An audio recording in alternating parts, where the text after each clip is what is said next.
د پاکستان او افغانستان ترمنځ جنجال، پاکستانی دولت د عمران خان تازه خبرداری. د افغانستان په هکله تازه پاکستانی دولت ته عمران خان څه ویلي؟ جزئیات په همدغه ویډیو کې وګورئ او چینل سبسکرایب کړئ. درنو لیدونکو السلام علیکم. د پاکستان د تحریک انصاف ګوند رئیس عمران خان افغانستان کې د طالبانو د رژیم پر وړاندې د غیر مسؤلانه بیانیو د صدور له امله د دغه هیواد پر ائتلافي دولت نیوکه کړې او له ګاونډي ولس سره یې پر همکارۍ ټینګار کړی دی. خان سې شنبه د جنوري پر 10 په یو سیمینار کې ویلي وزیران پر افغانستان د برید په اړه غیر مسؤلانه بیانیې صادروي. که پاکستان د افغانستان له دولت سره همکاري ودروي نو له یوې پای ته نه رسیدونکې جګړې سره به مخ شو.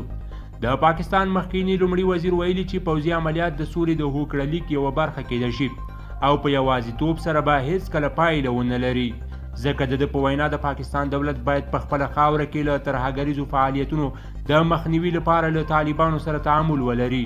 د تحریک انصاف ګوند رئیس ویلي چې د پاکستان ائتلافي دولت له طالبانو سره پر خبرو اترو متمرکز نه دی.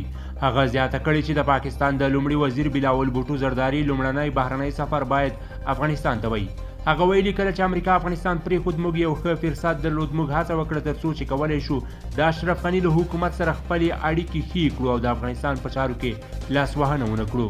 خان د تیر زیږدیز کال په اپریل میاشت کې د پاکستان د صدر اعظمۍ له دندې ګوښه شو.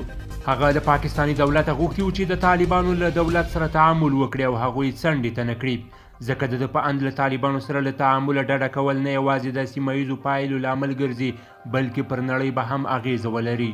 د راپورونو له مخې اسلام آباد څو ځله د طالبانو رژیم د پاکستاني طالبانو تحریک پوځیانو ته د پناه ورکولو او پر پاکستان د افغانستان له خاورې د ترهګریزو بریدونو د مخنیوي په اړه پر خپلو ژمنو له نه درېدو اندېښنه څرګنده کړې ده.